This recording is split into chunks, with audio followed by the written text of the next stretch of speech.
오늘 우리에게 주시는 하나님의 말씀 고린도전서 15장입니다.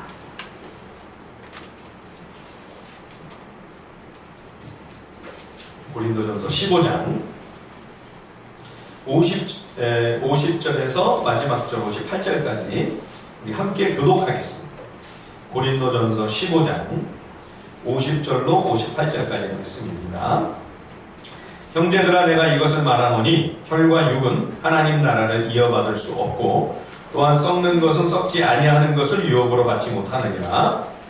보라, 내가 너희에게 비밀을 말하노니 우리가 다 잠잘 것이 아니요 마지막 나팔에 순식간에 호련히 다 변화되리니, 나팔 소리가 나면 죽은 자들이 썩지 아니할 것으로 다시 살아나고 우리도 변화되리라. 이 썩을 것이 반드시 썩지 아니할 것을 입겠고 이 죽을 것이 죽지 아니함을 입으리로다. 이 썩을 것이 썩지 아니함을 입고 이 죽을 것이 죽지 아니함을 입을 때에는 사망을 삼키고 이기리라 고 기록된 말씀이 이루어지리라. 사망아, 너의 승리가 어디 있느냐? 사망아, 네가 쏘는 것이 어디 있느냐? 사망이 쏘는 것은 죄요 죄의 권능은 율법이라. 우리 주 예수 그리스도로 말미암아 우리에게 승리를 주시는 하나님께 감사합니다. 다 함께. 그러므로 내 사랑하는 형제들아, 견실하며 흔들리지 말고 항상 주의 일에 더욱 힘쓰는 자들이 되라. 이는 너희 수고가 주 안에서 헛되지 않은 줄 알미라. 아멘. 고린도전서 13장이 사랑장이라면 오늘 15장은 부활장입니다. 고린도 교회에 부활에 관하여 의심하고 의혹을 가지는 성도들이 있었습니다. 또 부활을 단지 영혼만의 부활로 여기고 우리의 육체와 몸은 부활하는 것이 아니라고 하는 그런 헬라 철학의 영향을 받아서 잘못된 관념을 가지고 있는 성도들이 있었습니다. 그래서 바울이 이에 대하여 부활에 대한 성경적인 올바른 관점을 제시하는 내용이 오늘 본문입니다. 기독교 신앙의 대전제는 그리스도의 부활입니다. 부활이 없으면 복음은 진정 기쁜 소식이 될 수 없습니다. 부활이 없다면 우리의 구원은 완성될 수 없기 때문입니다. 여러분, 예수님의 십자가만으로는 우리 죄의 문제가 다 해결이 안 됩니다. 자, 오늘 본문 3절 4절을 한번 보십시오. 자, 고린도전서 15장 오늘 전체를 한번 좀 살펴볼 텐데요. 3절 4절 말씀을 한번 보십시오. 제가 한번 읽어보겠습니다. 15장 3절 4절. 내가 받은 것을 먼저 너희에게 전하였노니 이는 성경대로 그리스도께서 우리 죄를 위하여 죽으시고 장사 지낸 바 넣었다가 성경대로 사흘 만에 다시 살아나셨다. 이렇게 말씀하죠.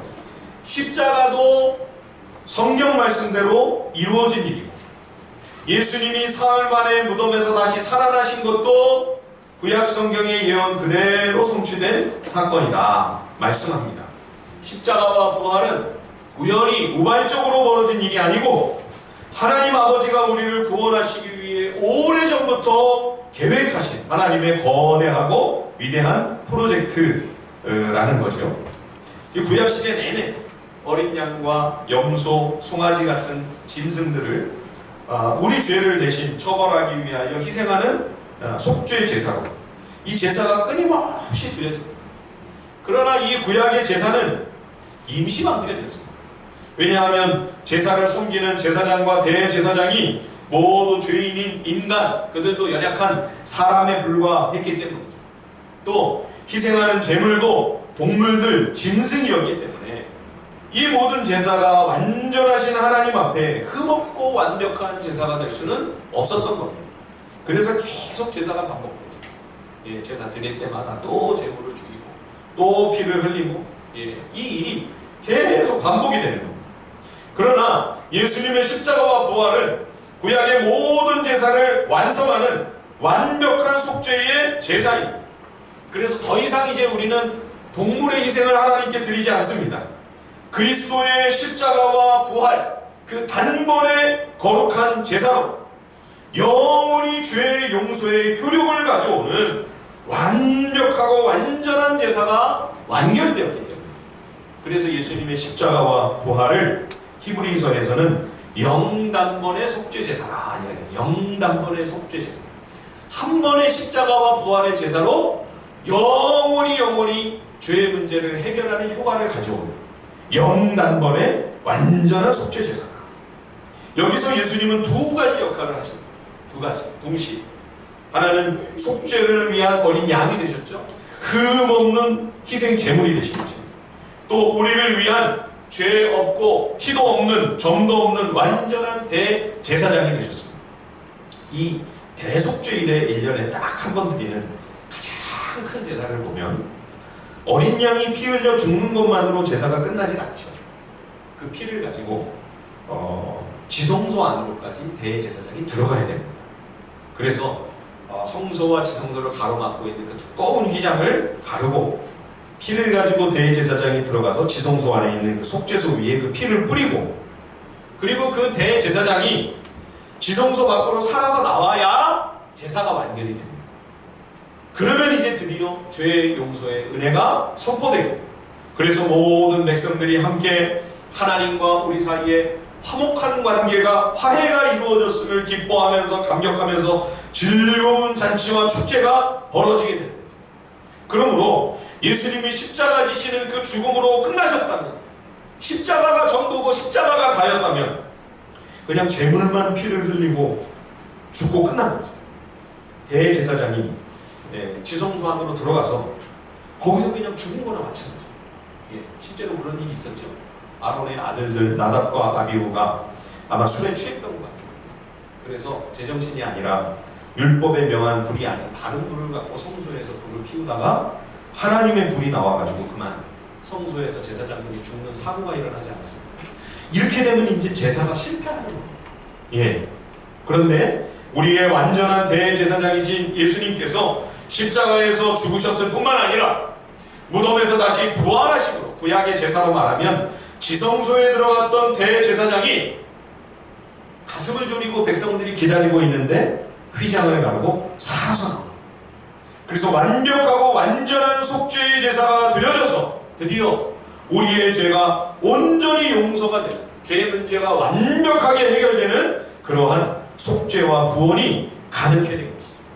그래서 오늘 보면 17절에 이렇게 말씀하는 겁니다. 자, 고린도전서 15장 17절을 우리 다 함께 한번 읽어볼까요? 15장 17절입니다. 시작. 그리스도께서 없으면 너희 믿음도 헛되고 너희가 여전히 죄 가운데 있을 것이요. 그렇죠? 부활이 없으면 죄의 문제가 아직 해결이 안 됐을 것이다. 구원을 얻지 못하는 상태에 있을 수밖에 없다. 그래서 바울은 로마서 4장 25절에도 이렇게 선포합니다. 예수는 우리가 범죄한 것 때문에 죽임을 당하셨고 또한 우리를 의롭다 하시기 위하여 다시 살아나셨느니라. 아멘이지요. 부활 없이 십자가만으로는 우리의 구원이 완성되지 않습니다. 부활이 있었기 때문에 복음이 완성이 되는 거죠. 부활이 없으면 복음은 기쁜 소식이 될 수 없는 것입니다. 부활은 죄로 인해 모든 인생을 죽음의 절망 가운데 몰아넣었던 죄와 사망의 무서운 횡포를 완전히 잠재워 이제 우리에게 영원한 생명의 소망을 가져온 역사상 가장 위대한 사건이 바로 예수 그리스도의 부활입니다. 자, 56절을 우리 같이 한번 보시죠. 고린도전서 15장 끝에 부분에 가보시면 56절입니다. 제가 한번 읽어볼게요. 56절. 사망이 쏘는 것은 죄요 죄의 권능은 율법이라. 오늘 이 고린도전서 15장이 참 쉽지가 않습니다. 이렇게 우리가 이런 성경을 읽다 보면 이게 분명히 한국말인데 왜 이해가 잘 안 됩니까? 그런 생각이 드실 때가 있죠. 세번역을 그런데 여러분들이 참고를 하시면 굉장히 도움이 됩니다. 이 부분을 세번역에서는 이렇게 말씀을 했습니다. 죽음의 독침은 죄 때문이요. 죽음의 독침은 죄 때문이요. 죄의 강력한 파워는 율법 때문이다. 우리가 치명적인 독이 들어있는 독침에 우리가 쏘이게 된다면 다 죽죠. 그렇죠? 그래서 이게 지금 무슨 얘기냐면 죄가 들어와서 우리가 다 죽게 된다는 겁니다. 왜 우리가 꼭 죽어야 되냐? 죄 때문이라는 거죠. 그래서 죄로 말미암아 그 사망의 독침에 우리가 쏘였기 때문에 다 죽을 수밖에 없다. 그리고 죄의 강력한 파워는 율법 때문이다. 그러니까 율법이 뭐냐면 우리가 대한민국 국민으로서 살아가면 이 헌법과 대한민국 모든 법에 저축을 받고 제재를 받지 않습니까? 그렇죠? 율법은 하나님이 창조하신 이 모든 우주 만물에 하나님의 다스리시는 통치하시는 법이고 원리예요. 그러니까 우리가 다 율법 아래에 있는 거죠. 그렇죠? 근데 율법에서 죄를 지으면 영원히 죽게 된다. 영원한 멸망이 있다. 영원한 심판을 받게 된다. 율법이 그렇게 말씀을 했잖아요. 그러니까 우리가 죄를 지으면 영원한 멸망인 거죠. 영원한 심판인 거죠. 예. 그래서 죄 때문에 우리가 이 율법 아래 다 억눌려 있는 거예요. 심판과 그 무서운 멸망의 그 정죄 아래 우리가 다 억압을 받고 있는 거죠. 그래서 율법 때문에 죄가 강력한 힘, 강력한 권세와 권능과 파워를 막 우리에게 휘두르고 있다. 그렇죠? 죄와 사망의 억압에서 우리는 다 자유롭지 못하죠. 예. 그런데 이러한 죄와 죽음의 절망적인 상황 가운데 우리를 건져주시기 위하여 예수님이 우리와 똑같은 사람이 되어 율법 아래로 뛰어들어오신 거예요. 그리고 예수님이 내 모든 죄를 다 대신 뒤집어 쓰시고 십자가에 죽으시는 거죠.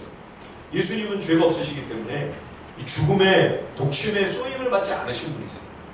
근데 예수님이 마치 그 사망의 독을 접하신 분인 양 기꺼이 예수님이 스스로 죽으신 것이죠. 이것은 예수님 혼자의 죽음이 아니라 나의 죄를 다 대신 뒤집어 쓰고 죽으셨기 때문에 예수님을 믿는 모든 사람들이 다 예수님과 같이 죽은 거나 마찬가지인 그런 죽음입니다. 예수님이 이 죽음의 행렬에 뛰어드신 이유는 이 사망의 행렬을 끊으시기 위함. 이 사망의 행진을 이제는 끝내고 이제 죽음의 행렬, 그 사망의 행렬을 생명의 행진으로 바꿔놓으시기 위하여 예수님이 사람이 되어 이 율법 아래로 우리처럼 들어오신 거죠. 십자가 지신 것이죠. 복음서에 보면 예수님이 제자들과 함께 한 번은 이제 나인성이라고 하는 곳으로 가시는데 예수님과 제자들뿐만 아니라 예수님을 따르는 많은 추종자들이 함께 이제 나인성으로 쭉 올라가는데 성에서 무슨 행렬이 나와요. 예, 이게 무슨 사람들인가 봤더니 한 미망인이 거기 살고 있었는데 어린 아들이 세상을 떠나요. 아니 남편을 먼저 떠나보냈는데 아들마저 세상을 떠났어요. 예. 하나 있는 그 아들마저 먼저 세상을 떠났으니 얼마나 비통하고 얼마나 슬프니. 그래서 온 성한 사람들이 다 같이 눈물을 흘리고 같이 애통하면서 장례를 치르기 위해 장례 행렬이 쭉 나오고 있는 거죠. 사망의 행렬, 예수님이 앞장서 가시는 이 생명의 행렬이 외나무 다리에서 다 마주쳐. 예. 예수님이 그 사연을 들으시고 그 장례 행렬을 멈춰 세우십니다. 그리고 이 죽었던 아들을 살려 일으키시죠. 그렇게 어둡고 음침하고 슬픔과 눈물과 애통으로 가득했던 그 사망의 행렬이 기쁨과 감격과 축제의 잔치의 행렬로 바뀌어서 다 함께 들어가 성 안에서 잔치가 벌어집니다. 예. 예수님이 이 땅에 오셔서 십자가와 부활의 사건을 허락하신 이유가 바로 이것 때문입니다. 예수님이 사망의 행렬 맨 끝에 우리와 함께 직접 십자가에 달려 죽으심으로 죽음의 행진을 끝장내시기 위함이었던 거죠. 그래서 예수님은 아들, 딸을 남겨놓지 않았어요. 왜 독신으로 예수님이 그냥 혼자 살다가 돌아가셨나? 당신의 당대에서 그 죽음의 저주를 끝내시기 위해서. 그리고 그렇게 끝장내신 다음에 예수님이 다시 살아나시죠. 그리고 예수님이 부활의 첫 열매가 되어서 예수님을 따르고 믿는 모든 사람들이 다 이제 생명의 행렬, 생명의 행진으로 쭉 예수님을 따라오는 거죠. 그 맨 앞에 예수님이 기수가 되어서 쓰시기 위하여 예수님이 부활하신 거죠. 오늘 본문에 이 말씀이 바로 그 얘기입니다. 자, 고린도전서 15장 20절에서 23절까지 같이 한번 읽어보겠습니다. 다 함께 15장 20절에서부터 23절까지 다 함께 큰 목소리로 시작. 그러나 이제 그리스도께서 다시 살아나사 잠자는 자들의 첫 열매가 되셨도다. 사망이 한 사람으로 말미암았으니 죽은 자의 부활도 한 사람으로 말미암은도다. 아담 안에서 모든 사람이 죽은 것 같이 그리스도 안에서 모든 사람이 삶을 얻으리라. 그러나 각각 자기 차례대로 드리니 먼저는 첫 열매인 그리스도요, 다음에는 그가 강림하실 때에 그리스도에게 속한 자요. 아멘. 예수님을 부활의 첫 열매라고 그러죠. 첫 열매라는 것은 이제 줄줄이 열매가 계속 맺힌다, 그 말입니다. 예수님의 부활은 예수님 한 분의 부활로만 끝나는 사건이 아닙니다. 모든 예수 믿는 이들의 부활이 이어지는 거죠. 예, 그래서 당당하고 담대하게 오늘 사도 바울이 사망을 향해 선언하는 것입니다. 자, 오늘 본문 말씀 다시 한번 제가 읽어보겠습니다.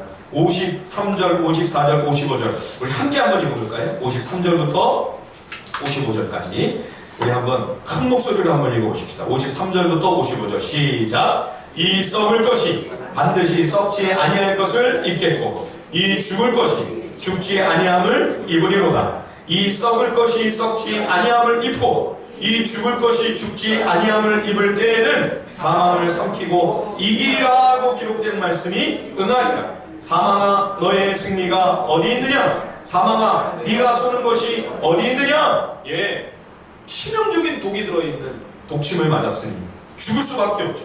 죄의 독침을 맞은 우리들은 사망을 피할 수가 없습니다. 아무도 예외가 없습니다. 누구도 예외가 없습니다. 그러나 예수 그리스도의 십자가와 부활은 이 죄와 사망의 무서운 치명적인 독을 제거하는 완벽한 해독제입니다. 요즘 우리가 다 치료제를 기다리지 않습니까? 그렇죠? 백신을 기다리고 치료제를 기다립니다. 이 코로나 치료제. 예. 그러나 그 치료제가 개발이 돼도 잠깐 우리를 회복시킬 수 있을 뿐입니다. 죽음을 막을 수는 없습니다. 사망의 행렬을 그치게 할 수는 없습니다. 그러나 십자가와 부활의 이 복음의 치료제는 죽음을 이기게 만들어줍니다. 죽어도 죽지 아니하고 죽음을 이기고 다시 살아나 부활의 영원한 생명을 누리게 되는 것이죠. 그래서 그리스도 안에 있는 하나님의 자녀들은 오늘 바울과 같이 사망 권세를 향해 회심의 미소를 지으며 담대히 외칩니다. 사망아 너희의 독침이 이제는 아무 소용이 없구나. 네가 자랑하던 그 죽음의 권세, 사망의 권능이 이제는 아무 쓸모없구나. 너의 승리가 어디 있느냐? 이제 나는 너를 이기고 부활하여 영원한 생명, 영원한 영광을 누리리라. 할렐루야. 예. 그래도 그렇지, 어떻게 죽은 사람이 다시 살아날 수가 있나? 지어낸 얘기겠지. 만들어낸 신앙 아니겠는가? 제자들이 예수님 시신을 훔쳐다가 어디다가 숨겨놓고 예수님 살아났다고 빈 무덤을 보라고 그렇게 퍼뜨린 거짓말이 이제까지 기정사실처럼 전해 내려온 것이 혹시 아닌가? 고린도 성도들처럼 혹시 부활에 대하여 아직도 확고한 믿음과 신뢰가 없는 분이 혹시 계십니까? 그래서 바울은 오늘 본문에 몇 가지 부인할 수 없는 확실한 증거를 고린도 성도들뿐만 아니라 오늘 우리들에게도 제시해 줍니다. 우선 부활의 증인들이 이 당시에 그대로 많이 살아있었다는 거예요. 자, 5절, 6절, 7절, 8절을 제가 한번 읽어보겠습니다. 고린도전서 15장 5절부터 8절까지 게바에게 보이시고 그의 12제자에게와 그 후에 500여 형제에게 일시에 보이셨나니 그 중에 지금까지 대다수는 살아있고 어떤 사람은 잠들었습니다. 그 후에 야고보에게 보이셨으며 그 후에 모든 사도에게와 맨 나중에 만삭되지 못하여 난 자 같은 내게도 보이셨느니라. 바울이 지금 고린도의 이 편지를 쓸 때가 예수님의 부활, 십자가 부활 승천 사건 이후 한 20-30년이 지난 상황입니다. 이때까지도 예수님의 부활을 직접 목격한 사도들과 제자들과 성도들이 많이 생존해 있었다는 거예요. 먼저 천국 간 분들도 있었지만 아직도 많이 생존해 있다. 그러면 정말 그들이 부활하신 예수님을 만났다는 것을 우리는 어떻게 확인할 수 있어요? 우리는 확인할 수 있죠. 제자들의 변화를 보면 알 수 있지 않습니까? 여러분 아시다시피 제자들이 얼마나 겁이 많았습니다. 큰 소리는 앞에서 뻥뻥 치고 막상 예수님이 체포되니까 다 도망가고 베드로는 예수님을 3번이나 부인하고 그런 제자들이 초대교회가 딱 출발을 하니까 유대인들이 그렇게 모질게 핍박을 하고 끈질기게 잔인한 박해를 가하는데도 심지어 나중에는 로마 제국의 무서운 핍박까지 엎친 데 덮친 상황임에도 두려워하지 아니하고 담대히 복음을 증거하죠. 12명의 제자 중에서 가룟 유다가 이제 마띠아로 나중에 사도행전에 보면 바뀌죠. 그 12명의 제자 중에서 11명이 순교를 했습니다. 사도 요한만 요한계시록을 기록하기 위해 하나님께서 살려두신 거죠. 11명이 다 복음을 증거하고 선교하다가 순교했습니다. 무엇이 그렇게 약하고 두려워하며 의기소침하던 주저하던 그들을 강력하고 강대한 복음의 증인들로 바꿔놓았습니다. 예수님의 부활을 목격한 사실 말고는 다른 이유로는 설명이 안 되죠. 두 번째는 바울이 나도 증인이다. 나도. 그렇죠? 바울은 원래 바리새인 사울이었죠.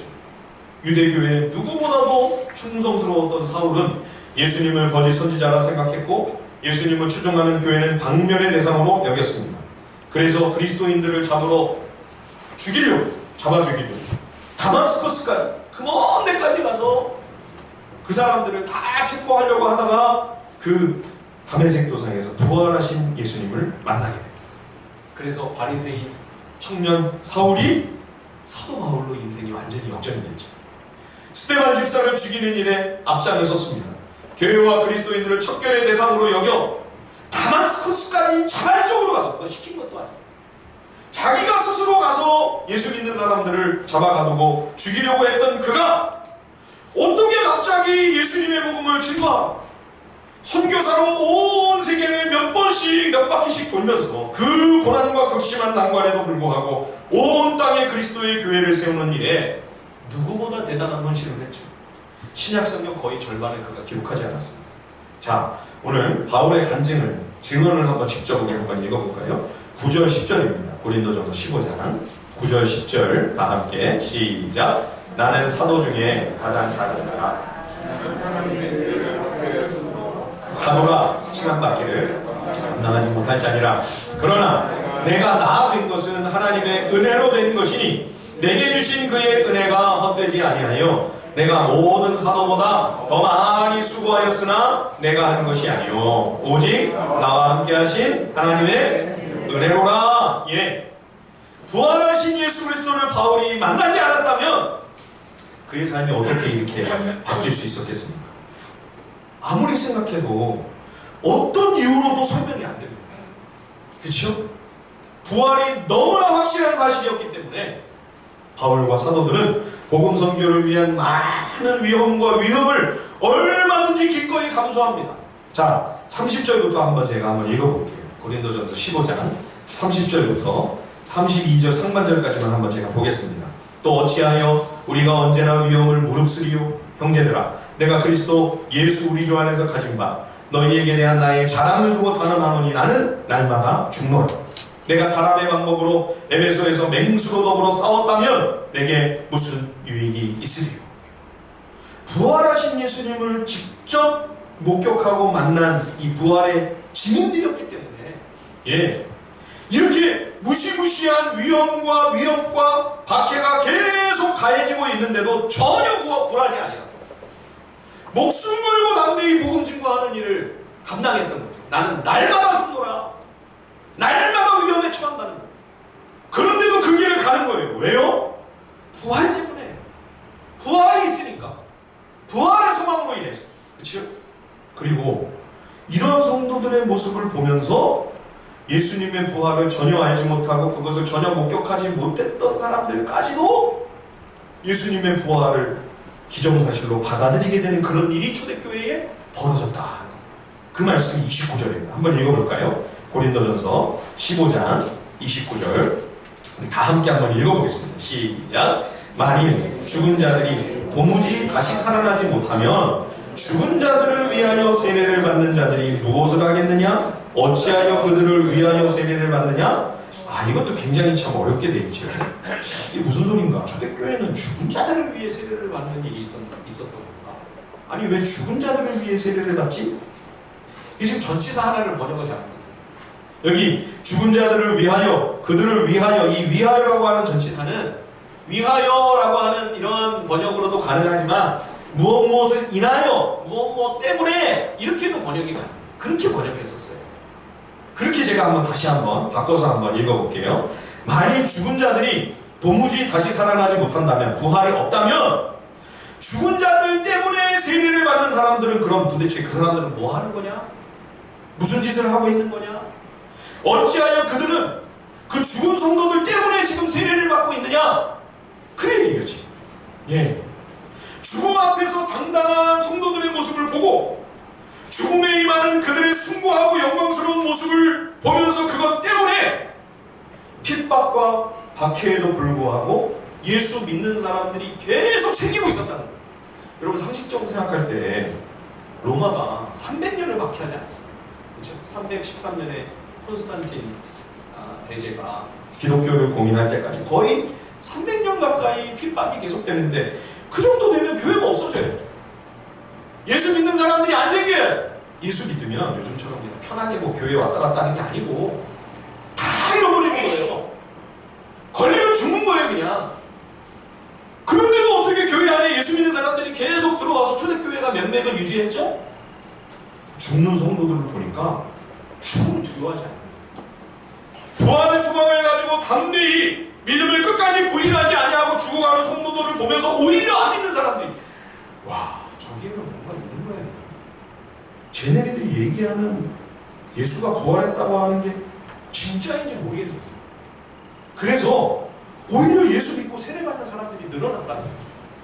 순교하고 핍박으로 죽어가는 성도들로 인해서 세례받고 예수 믿는 사람들이 교회 안에 계속 들어오고 있다는 거예요. 부활이 없다면 어떻게 이런 일이 가능하겠느냐.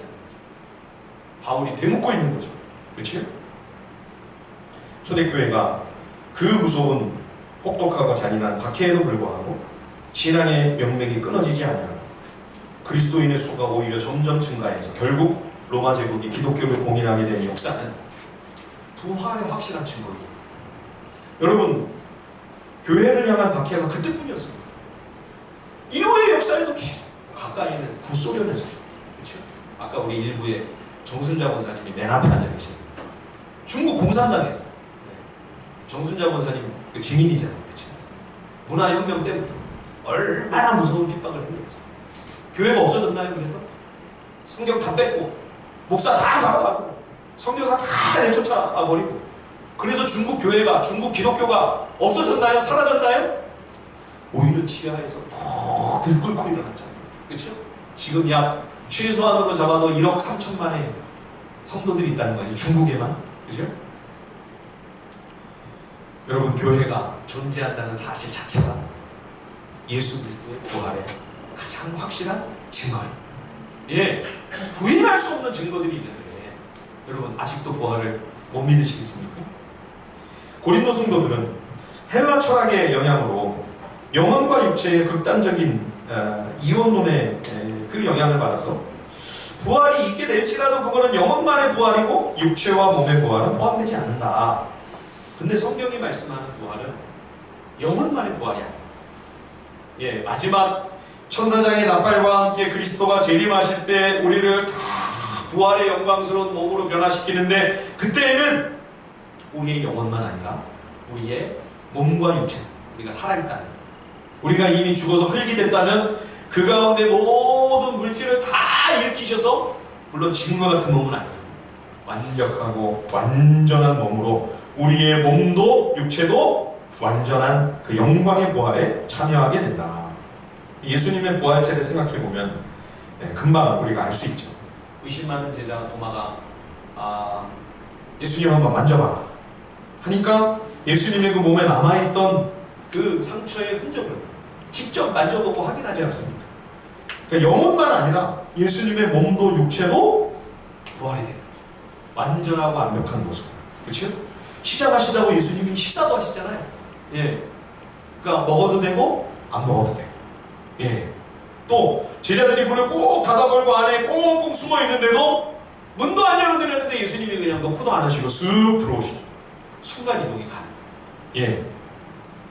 부활은 우리의 육체와 몸을 포함하여 완벽하고 완전하게 새롭게 되는 그런 참 신비롭고 영광스러운 부활이다. 이 영혼의 만의 부활이 아니라 우리 몸과 육체까지의 부활이라고 하는 이 사실이 왜 중요하냐면, 이제 고린도 성도들이 그 헬라 이원론의 영향을 받아가지고 육체와 몸은 정결하지 못하고 영혼만 정결하다. 영혼만 구원받는다. 그러니까 이제 우리의 몸은 어차피 구제불능이니까 이 몸으로는 무슨 죄를 짓고 온갖 악한 죄악을 자행해도 괜찮다는 거예요. 그렇게 몸을 막 함부로 굴리면서 육체로 온갖 악을 행하고 범죄를 하면서도 나는 영혼은 구원받으니까 괜찮다. 이런 일들이 벌어진 거죠. 그래서 고린도 교회에 도덕적인 타락과 도덕적 해이가 있었던 거죠. 그렇지 않다고 말씀합니다. 우리의 몸도 우리의 육체도 영광스러운 부활에 동참하게 될 것이니 우리의 육체와 몸도 하나님 앞에 부끄러운 모습이 없도록 정결하고 거룩한 삶을 살아야 합니다. 그래서 부활신앙은 우리의 삶을 무책임한 현실 도피로 몰아가는 것이 아니고 오히려 오늘 현재의 삶을 책임감 있게 정직하고 성실하게 살아가도록 합니다. 이게 부활의 믿음이죠. 예. 자, 우리 한번 읽어보겠습니다. 15장 32절 우리 하반절부터 34절까지 죽은 자가 다시 살아나지 못한다면 거기서부터 한번 34절까지 32절 하반절부터 34절까지 다 함께 한번 읽어보겠습니다. 시작. 죽은 자가 다시 살아나지 못한다면 속지 말라. 악한 농부들은 선한 행실을 더럽히나니 깨어 의를 행하고 죄를 짓지 말라. 하나님을 알지 못하는 자가 있기로 내가 너희를 부끄럽게 하기 위하여 말하노라. 부활이 없으면 그냥 우리는 세상 사람들처럼 흥청망청 되는 대로 살 수 있죠. 어차피 죽으면 뭐 다 끝이고 아무것도 아닌데 그럼 뭐 신실하게 열심히 의롭게 살아갈 필요가 뭐가 있겠습니까? 그렇죠? 하고 싶은 대로 욕심나는 대로 한 세상 마음껏 그저 후회 없이 즐기다가 죽으면 그뿐이죠. 그러나 하나님은 모든 인생들을 다 부활시켜서 어떤 삶을 이제까지 살아왔는지 결산하시고 평가하시고 판단하신다. 예, 그게 부활입니다. 이 세상은 악하고 부조리하며 불공평합니다. 죄로 인해 철저히 타락하여 정의가 제대로 구현이 안 될 때가 허다합니다. 그랬을지라도 여러분 이 땅에서 혹시 무전유죄라 유전무죄라 온갖 악을 행하는데 용케 이리저리 다 미꾸라지처럼 피해 다니면서 평안히 잘 먹고 잘 살다가 죽을 때도 그냥 편히 죽는 거예요. 그런 일이 있을 수 있죠. 그죠? 욥도 그래서 막 불평하지 않습니까? 어떻게 죽을 때도 저렇게 평안히 죽을 수가 있냐? 근데 하나님은 마지막에 다 부활시키신다. 끝이 아닙니다. 여러분 의인만 부활하는 게 아니고요. 악인들도 부활하고 다 누구 살려내시는 거예요. 하나님. 혹시 온전한 하나님의 의가 이루어지지 않았다면 하나님의 완벽한 정의를 이루시기 위해 다 누구 살려내셔서 다 판단하시고 결산하시고 깨알같이 하나님이 평가하시는 것이죠. 예, 부활은 두 가지 부활입니다. 영생의 부활이 있고 영원한 생명을 누리며 영광에 들어가는 부활이 있고 영벌의 부활이 있습니다. 영원한 형벌과 영원한 멸망을 위한 부활이 있는 거죠. 그러니 여러분 우리가 이 땅에서 의의 길을 걸어가며 믿음을 지키느라 혹시 어떤 억울한 일을 당한다 할지라도 너무 속상해하실 필요가 없어요. 주님이 이 땅에서 아니라면 마지막 때에 영원토록 그 합당한 대가를 다 치르게 하십니다. 아주 톡톡히 철저히 그 대가를 치르게 하나님은 부활을 통하여 하나님의 정의를 온전히 실현하시는 것이죠. 여러분 우리는 이런 부활을 믿는 믿음의 사람들이기 때문에 우리야말로 하나님의 거룩하고 의로운 말씀을 끝까지 순종하는 삶을 살아야 합니다. 어떤 어려움이 혹 있어도 우리는 부활을 믿고 부활을 소망하는 하나님의 백성이기 때문에 마지막 순간까지 하나님의 의를 굳게 붙들고 정직하고 올곧은 믿음의 길을 걸어가야만 하는 것이죠. 여러분 세상에는 이런 소망이 없습니다. 그러니 우리가 세상 사람들에게 어떤 어려움이 있어도 올바른 길을 가야 된다. 의의 길을 가야 된다. 정직하고 진실한 삶을 살다. 그분들에게 그렇게 기대하고 요구하는 것은 무리. 그들은 이 보이는 이 세상이 정입니다. 그렇죠? 여기가 단데 어떻게 손해봐요? 이익을 위해서라면 법도 어길 수 있죠. 양심을 잠깐 눈 감을 수도 있는 거죠. 우리는 부활의 소망이 있는 사람들입니다. 영원한 생명에 대한 소망과 믿음이 있는 사람들입니다. 그래서 우리야말로 무슨 고난이 있어도